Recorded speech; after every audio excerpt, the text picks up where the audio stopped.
Pas avant d'avoir gêné. Elle va se lever, elle va se présenter devant le roi. Au grand étonnement de tous, le roi va prendre le sceptre et il va le tendre vers qui? Vers Esther. Et il va lui adresser la parole. Mais il n'avait pas l'autorisation ni la permission d'être là. Amen. Amen. Nous devons être découragés. Croyons à la parole. Croyons à la parole et nous verrons le miracle qui accompagne la parole se manifester dans nos vies. Et si nous ne croyons pas à la parole, nous sommes le plus malheureux de tous. Parce que les gens du monde, elles croient aux fétiches. Et les fétiches marchent. Pour certains. Amen. Amen. Ils occupent des postes. Ils gouvernent. Ils dominent. Et les enfants de Dieu font quoi? En ce moment, ils se plaignent. Alléluia. Mettons-nous debout. Prenons conscience que nous avons Dieu avec nous. Est-ce que ça va? Dans tous les domaines de notre vie. Si nous faisons cela, nous verrons la main de Dieu se manifester. Voilà pourquoi Dieu avait instauré les sacerdoces au milieu de son peuple. Mais pour que le sacerdoce prenne forme, pour que le sacerdoce existe, parce que les sacerdoces étaient quelque chose de visible. Amen. Dieu travaille avec son peuple de deux manières. Ok? Dieu travaille avec son peuple de deux manières. Il travaille avec nous par les promesses de la Bible. Amen. Dans son amour, dans sa bonté, il nous promet beaucoup de choses. Et Dieu travaille aussi avec son peuple, disons, avec nous par les alliances. Est-ce que ça va? Les promesses sont bonnes, sont vraies. Et celui qui les donne est vrai. Amen. Il a le pouvoir de les réaliser. Mais sauf que les promesses sont fragiles. Amen.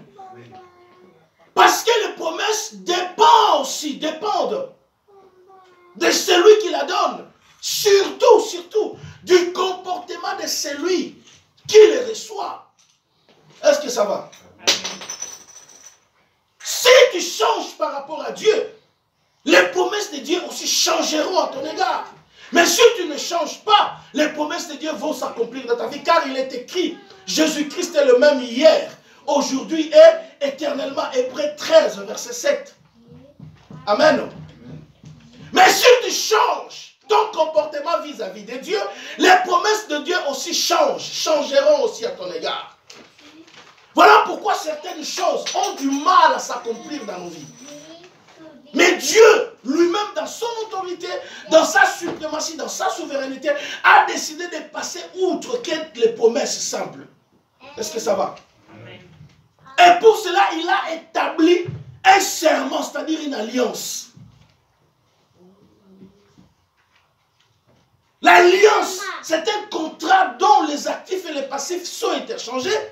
Et l'alliance se fait par un serment. Est-ce que ça va? Dieu te promet quelque chose et il ajoute sur la promesse le serment. Ok? Toi, tu ne mourras pas avant d'avoir vu Jésus-Christ naître. Là, il a dit ça à Siméon. Amen.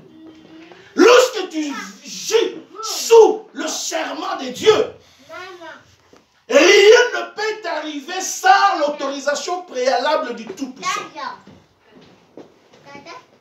Les promesses dépendent du comportement de la personne, mais les serments, non. Ça va? L'alliance, les serments, non. Les serments dépendent de celui qui fait quoi? La différence entre les promesses et les serments, les promesses, certes, dépendent dans un premier temps de celui qui les donne, ok? Et du comportement de celui qui les reçoit, n'est-ce pas? Mais en ce qui concerne l'alliance ou le serment, cela ne dépend plus vraiment du comportement de la personne qui les reçoit. Est-ce que vous comprenez? Parce que là, les promesses sont suivies d'un serment. C'est comme Dieu te dit, toi tu ne mourras jamais sans avoir vécu ça, ce que je mis devant toi. Mais comment Tu peux mourir sans avoir vécu ce que Dieu t'a promis. Est-ce que vous comprenez ça? C'est impossible. Amen. C'est impossible. À moins que tu abandonnes totalement le Seigneur. Mais même si tu abandonnes le Seigneur, Dieu te cherchera partout où tu iras. Comme Lazare, qui est mort avant le temps. Le Seigneur Jésus a été le chercher. Il y avait beaucoup de gens qui étaient enterrés ce jour-là. Pourquoi Jésus a choisi seulement Lazare? Alléluia. Parce qu'il était le fruit de l'alliance. Tout le monde mourra sauf toi. Tout le monde aura l'accident. Mais si toi tu as le serment de Dieu, tu ne mourras pas. Amen. Sans avoir vécu ce que le Seigneur t'a promis. Mais pour cela, Dieu a décidé d'établir un sacerdoce. Parce que toute alliance est symbolisée par un objet visible. Est-ce que ça va? Amen. On ne peut pas se déclarer d'être en alliance avec quelqu'un sans qu'il y ait des accords qui sont couchés sur une feuille ou un document. Voilà pourquoi je me fais le parallélisme avec le contrat de travail. Quand tu travailles dans une entreprise, cela doit être certifié par un contrat en bonne et due forme. Est-ce que ça va? Amen. Où tout ce qui concerne le travail est écrit là-dedans. Les clauses, amen, de la conduite et du comportement sont inclus là-dedans. Amen. Amen. Parce que je suis sous serment, je vais travailler et je vais être rémunéré. Amen. Amen. Il y a dans d'autres travails, même si je ne travaille pas, on me rémunérera quand même. Amen. Si les cheminots se battent là pour garder leurs droits, parce qu'ils savent, ils sont embauchés par statut. Amen. On n'est pas pareil avec eux. Quand tu rentres là-bas, c'est la gratuité de ceci, c'est la gratuité de cela. Amen. Ça fait partie des clauses du contrat. Voilà pourquoi ils se battent. Et nous, nous souffrons entre-temps. Alléluia. Amen.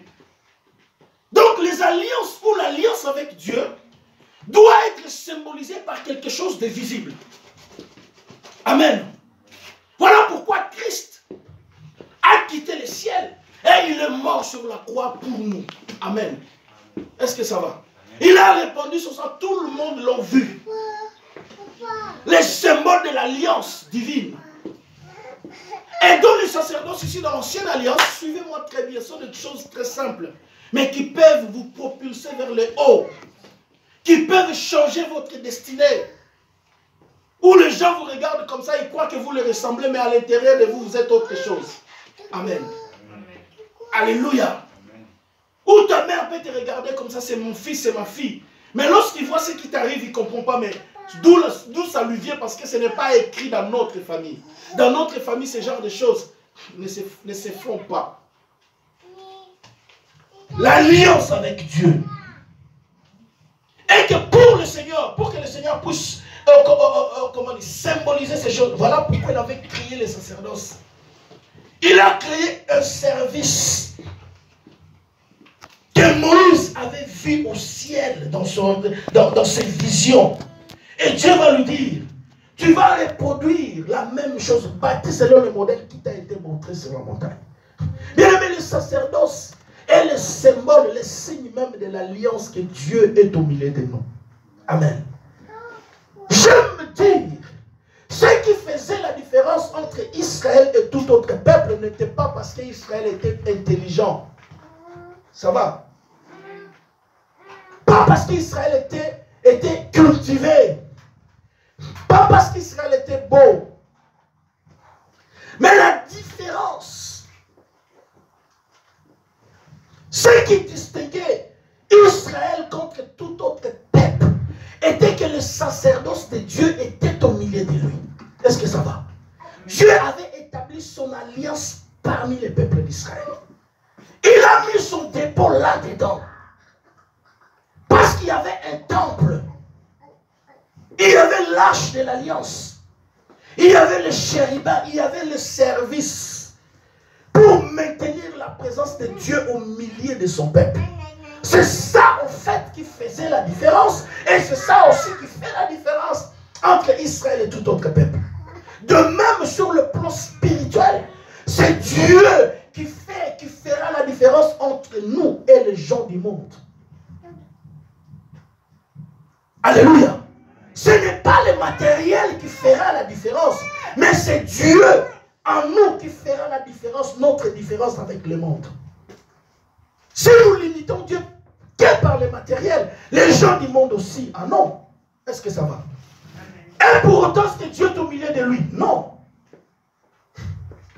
Tu peux devenir qui tu veux, mais à la fin de ta vie, tu iras quand même en enfer, même si tu as eu beaucoup d'argent. Vous vous rappelez l'histoire de l'homme riche? Il avait tout sur la terre. Amen. Pour se différencier de tout le monde. Il était même différent d'un chrétien qui s'appelait Lazare, le pauvre. Il mourra. Lui aussi mourra, mais ils n'iront pas au même endroit. Est-ce que ça va? Lazare ira au sein d'Abraham et l'homme riche avec tout ce qu'il a connu comme richesse sur la terre.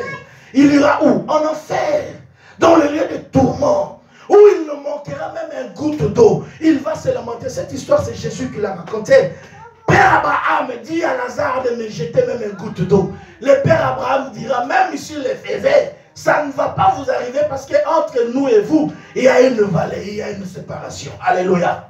Alléluia. Est-ce que ça va? Est-ce que ça va?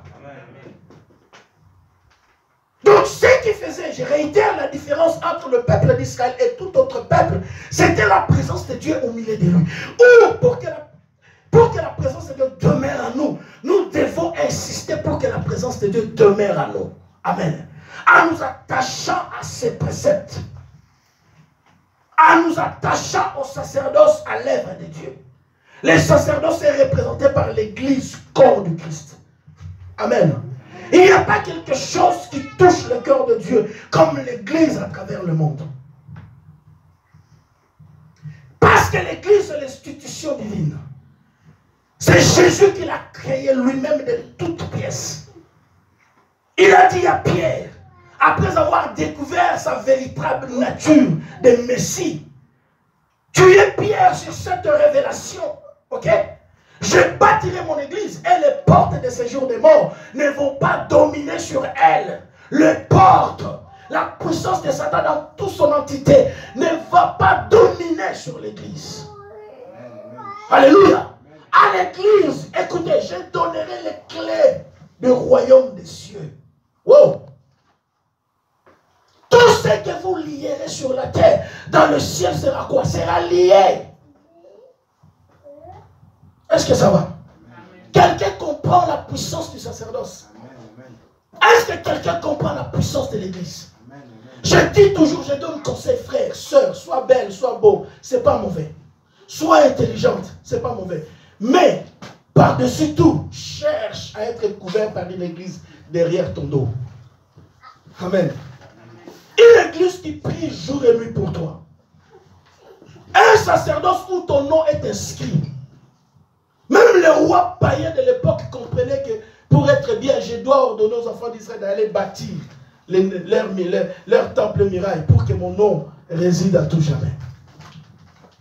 Alléluia. Ne négligeons pas l'église. Ne négligeons pas les sacerdoces. Or, pour que les sacerdoces soient visibles, il a fallu que le peuple de Dieu participe à la construction de cet tabernacle. Voilà pourquoi le texte de l'Exode 25, nous allons lire ça rapidement. Exode 25, verset 1. L'Éternel parla à Moïse et dit, parle aux enfants d'Israël qu'ils m'apportent une offrande. Qu'ils m'apportent une offrande. Et l'offrande avait... Qu'est-ce que l'offrande avait pour but? Alléluia. Alléluia. Qu'il m'apporte quoi? Une offrande. Et les gens n'aiment pas apporter des offrandes.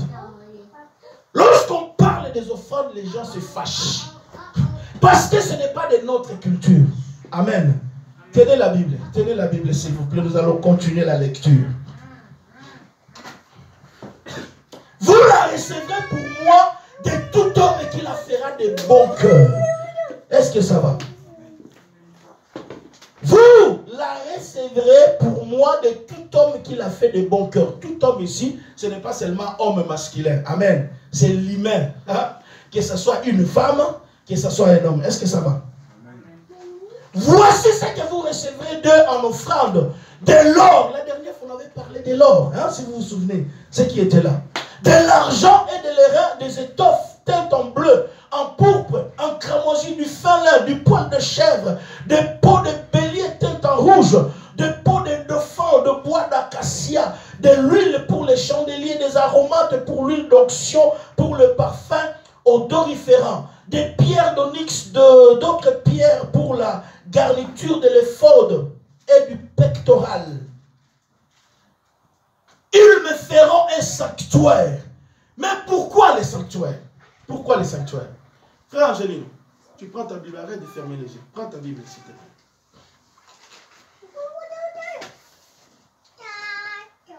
Pourquoi? Pourquoi tout ça?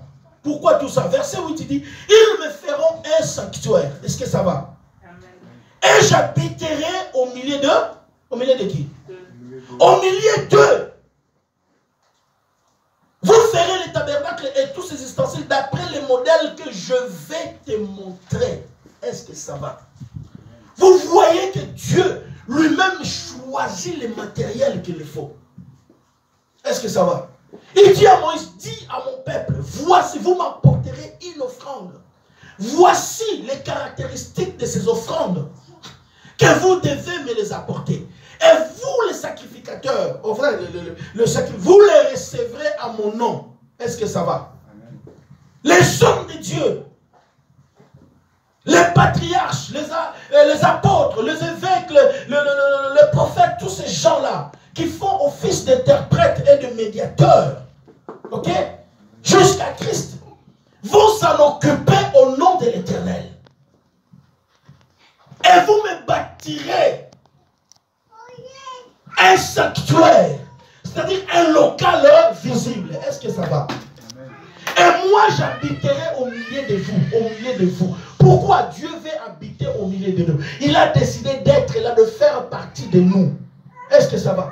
Lorsque nous avons besoin de quelque chose, nous savons où les trouver, où nous retourner.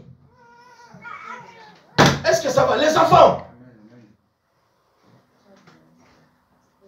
Dieu nous les demande à nous de les lui apporter. J'ai parlé la dernière fois de l'or. Dieu passe la barre très haute parce qu'il veut te voir où haut. Lorsque nous lisons les déclarations prophétiques de Deutéronome 28, ça parle tellement. Amen. Tu seras la tête et non la queue. Nous parlions de l'or comme étant le roi des métaux précieux. Est-ce que vous savez ça? Dans tout ce qui existe comme métal, l'or est le roi. Amen. Et les physiciens disent, l'or est le garant de la sérénité. Est-ce que ça va? Amen. Celui qui possède l'or est serein. Amen. Il peut discuter avec les créanciers. Pour reconnaître un grand pays, un pays riche, c'est par rapport aux lingots d'or qu'il possède. Est-ce que ça va? Et tous les pays occidentaux que nous connaissons, des pays riches, ils ont en réserve de matières précieuses, mais en particulier des lingots d'or en grande quantité. Est-ce que ça va? La dernière fois, on a ouvert la Banque de France, ici on a montré dans le sous-sol la quantité de l'or que possède la France. J'en avais le souffle coupé. La France que vous voyez là. Hormis tout ce qui peut dire comme dette de dépenses qui fait des milliards de gauche à droite. Mais les lingots d'or qu'ils possèdent en réserve. Amen. C'est là. Assure leur force de persuasion. Amen. Il peut s'asseoir avec n'importe qui pour discuter. Mais si tu n'as pas de l'or, qu'est-ce qui va parler? Qu'est-ce qui va t'ouvrir les portes? Amen. Et Dieu demande quoi? Dieu demande qu'on lui apporte de l'or. De l'airain. Pour construire l'église du Seigneur, nous devons bâtir l'église du Seigneur. Nous devons construire pour maintenir Dieu au milieu de nous. Amen. Lorsqu'il y aura un problème compliqué que la main de l'homme ne peut pas as le pouvoir illimité de Dieu pour agir dans ta vie. Et pour changer ta destinée. Même si rien n'était réservé. Mais au nom de l'Éternel, ta destinée peut changer à cause de l'Église, corps du Christ. Parce que l'Église, c'est le veto de Dieu. Dieu a instauré l'Église pour notre protection, pour notre bénédiction. Rien ne peut nous arriver tant que nous ferons partie de l'Église. Vous savez que l'Église est immortelle. On a deux sortes d'églises. L'église locale qui est caractérisée par les 4 murs et l'église universelle. L'église universelle, l'association de tous les chrétiens répartis dans les 4 coins du monde entier. Une famille inébranlable. Une famille invincible. Nous nous voyons ici sur-bas et nous nous verrons tout au long de notre existence. Amen. Si nous faisons partie de l'église. Mais des gens, même les propres membres de notre famille qui ne connaissent pas le Seigneur, qui sont partis, ils sont partis pour toujours. Alléluia. La famille de Dieu. Voilà pourquoi le diable combat coûte que coûte l'église. S'il y a quelque chose que le diable n'aime pas sur la terre, le diable n'aime pas l'église. Parce que l'église détient les clés du royaume. Seulement ceux qui font partie de l'église n'ont pas conscience du pouvoir qu'ils ont, my God. Que le Saint-Esprit ouvre les yeux de vos cœurs.